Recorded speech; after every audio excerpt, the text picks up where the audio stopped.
kwamba binadamu wanasema mpangaji uishi naye akiwa hai akifa asiingie kwako, hiyo sijai kusikia.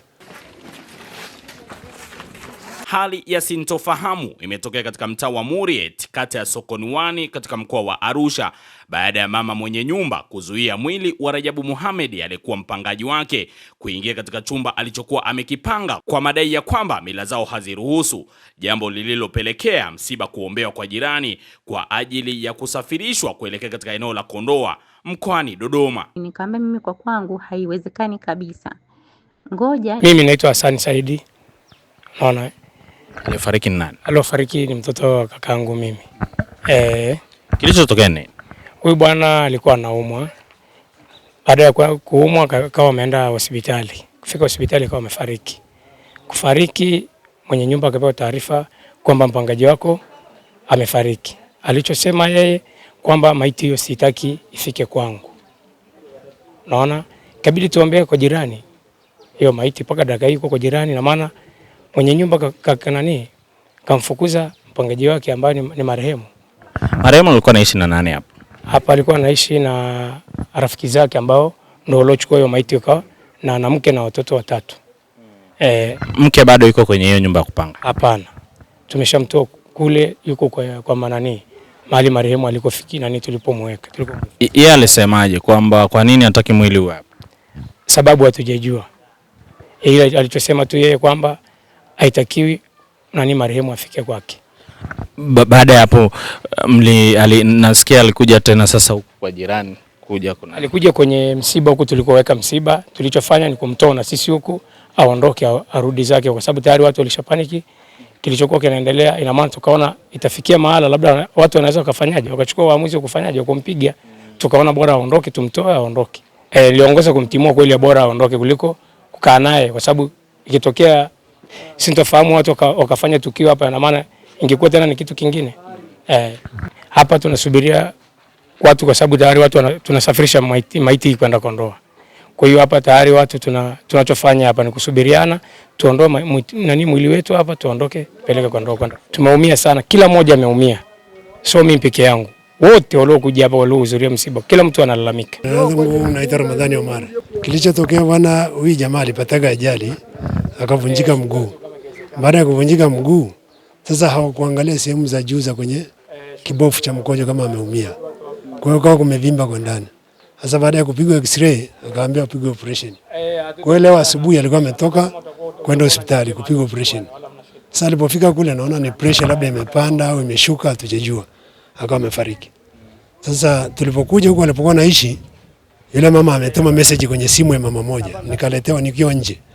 Bwana mzee, sisi hapo nyumbani hatuhitaji msiba. Nikauliza, hahitaji msiba kivipi? Wala mama akasema tuhamishe vyombo tupeleke kwa jirani, tumeomba nyumba jirani. Sasa mnaombaje nyumba wakati hali yako mtu analipa kodi? Na maana mama anataka watu walio hai tu, hataki mtu mzima. Mpigieni simu. Unaona? Ikapigwa simu, nikaongea naye, nikamwambia mama, nipe maelekezo. Anasema kimila ya kwetu haturuhusiwi kuweka msiba ambao sio damu yetu. Unaona? Sasa nikamuuliza, hao wapangaji utakaopata unaishi milele unaotoa wapi? Unaona? Hata alipokuja hapa wakaniambia mama amekuja huko kwenye msiba. Mimi ni wa kwanza nimeingia. Nikamfuata. Nikauliza huyo mama mwenye ile nyumba kule yuko wapi? Akasema huyo hapa. Nikamwambia mama, una uchungu na huyo marehemu? Akasema nimeumia sana. Sasa kwa nini umemfukuza aliyekuwa amekufa? Wewe ufanye hata ukaa kwenye msiba, kwa sababu wewe unahitaji msiba nyumbani kwako. Sawa. Watu waliposikia ile sauti yangu, basi watu wote hasira zikawapanda. Matokeo yake ile mama akawa ameinuka na kuondoka. Unaona? Aliyofariki ni shemeji yangu. Kubwa sana sasa hivi miaka 60, sijai kusikia hilo jambo.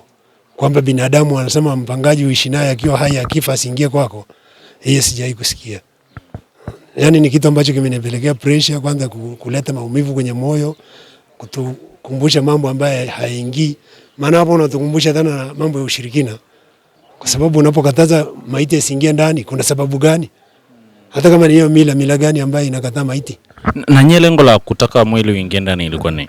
Yaani lengo letu ni kwamba yule maiti akitoka kule amepigwa sindano, tunasafirisha aingie ndani ili watu wakusanyike, tuweze kupata mpangilio kupanga kusafiri.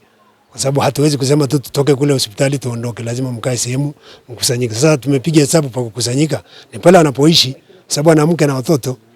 Angekuwa ni kijana ambaye yuko barubaru peke yake, tungechukua kuweka kwa ndugu yake ambaye kama mimi shemeji yake au kaka yake au yoyote ile ambaye atakuwa ni ndugu, lakini huyu ana familia. Majina naitwa Aziza Abusheidi, ni mkazi wa Majengo, kata Elerai, na alofariki ni Rajabu Mriri,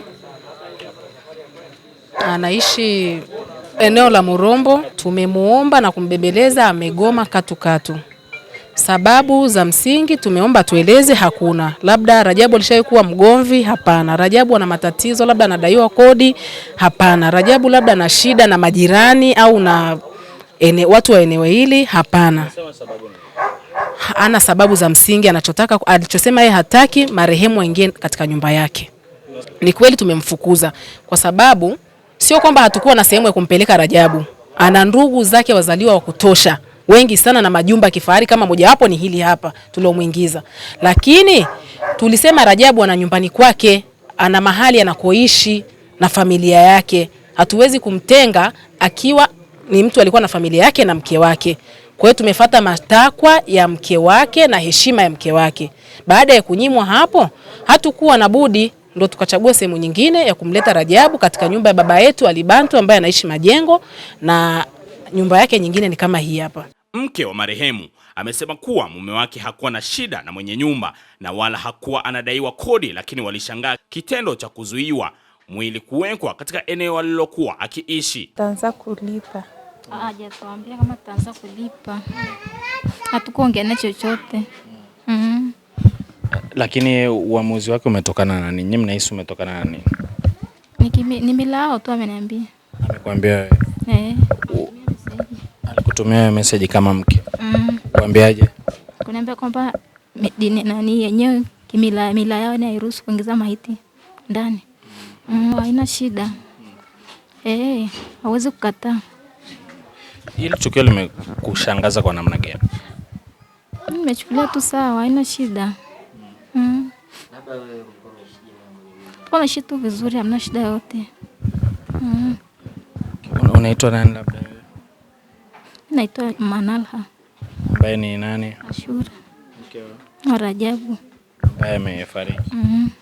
Poleni sana. Asante. Alipotafutwa, mama mwenye nyumba amesema kuwa yeye alichozuia ni mwili kuoshwa nyumbani kwake, lakini alikuwa yuko tayari kutoa fedha ili mwili ukasitiriwe hospitali. Kidogo wananipigia simu, wanataka walete mwili ili wamuoshe waweze kumstiri wasafiri jioni. Nikamwambia mimi haiwezekani kuleta mwili kwa sababu mwili hauruhusiwi kuoshwa nyumbani, hasa kiafya sio nzuri. Itabidi kama ni kumstiri, mkamstiri huko mochwari. Kama changamoto ni hela ya mochwari, mimi niko tayari kulipa. Wakasema wao ni Waislamu, anatakiwa astiriwe nyumbani vizuri, sio nini. Nikamwambia mimi kwa kwangu haiwezekani kabisa. Ngoja niko njiani nakuja. Kwa mimi nikaomba ruhusa kazini, nikaja zangu huku nyumbani. Nilipofika nikakuta wamehamisha msiba, wamepeleka kwa jirani. Kwa hiyo nilichokifanya mimi sijaingia hata ndani. Nikampa msichana wangu upochi, nikamwomba mtandio, nikajifunga, nikaenda msibani. Nilipofika msibani nikakuta baba wa marehemu pamoja na vijana wengine. Nimeingia pale nikamsalimia mke wa mfiwa. Tukaongea kidogo, baba huyo wa marehemu ndo kaja. Akasema, "Wewe ndo mwenye nyumba?" Nikamwambia, "Ndio baba." Wewe ndo kwako wapangaji hawaruhusiwi kufa Sasa tunaomba uondoke kwenye huu msiba." Wakatokea na vijana wengine pale, sio nafikiri ni madereva toyo wenzie. Nikaona isije kuleta shida nyingine. Mimi nikatoka zangu nikarudi nyumbani kwangu. Ripoti za AyoTV pamoja na Milad Ayo.com. Hapa na ripoti kutoka Arusha. Naitwa Godfrey Thomas Ng'omba.